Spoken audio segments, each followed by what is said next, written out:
Assalamualaikum warahmatullahi wabarakatuh.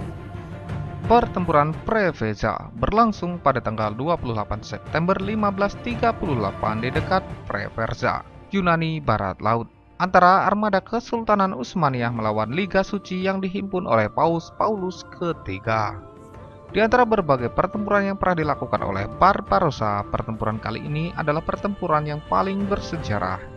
Pertempuran terjadi di Preverza pada tanggal 28 September 1538. Secara kuantitas, armada Barbarossa kalah jauh dibandingkan dengan armada musuh. Armada Barbarossa hanya menggunakan galei atau kapal laut yang bertenaga dayung sebanyak 112 unit, sementara di pihak lawan mereka menggunakan kapal layar sebanyak 300 unit. Namunnya hasil yang didapat adalah kemenangan telak bagi Barbarossa.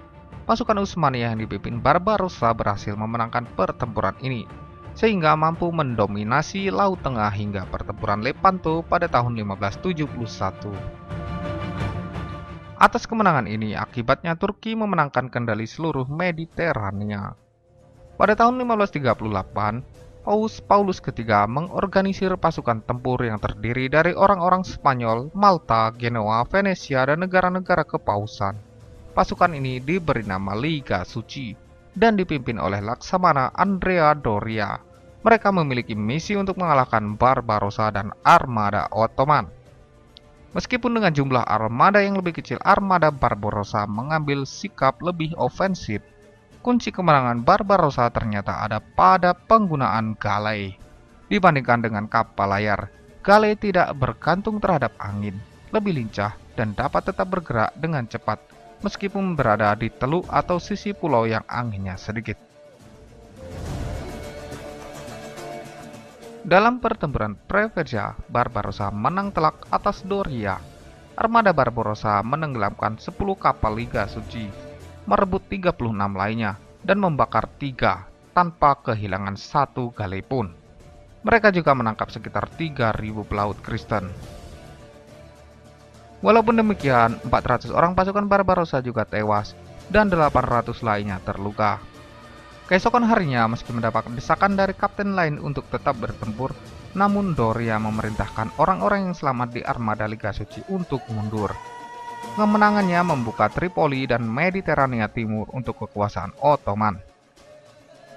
Setelah Hayreddin Barbarossa memimpin kampanye militer tambahan, termasuk membantu melawan Prancis, melawan Habsburg pada tahun 1543 dan 1544.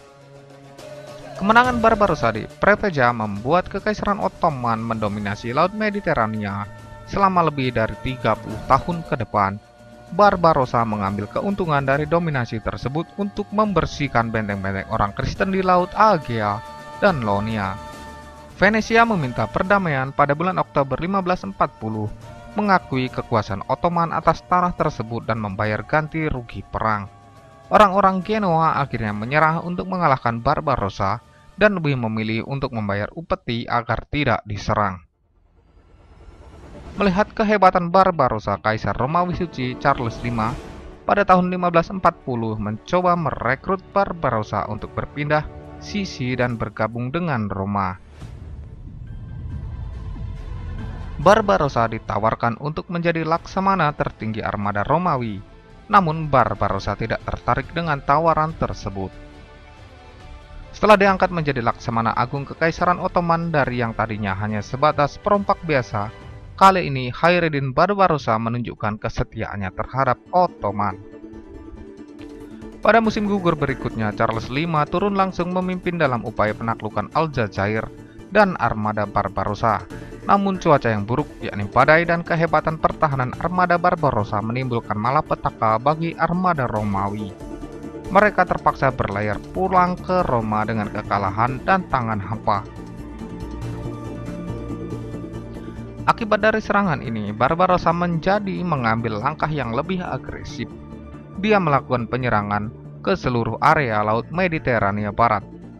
Di kemudian hari, beberapa negara di Eropa lebih memilih untuk membangun aliansi atau membayar upeti ketimbang mesti berhadapan dengan armada militer Barbarossa yang sangat kuat.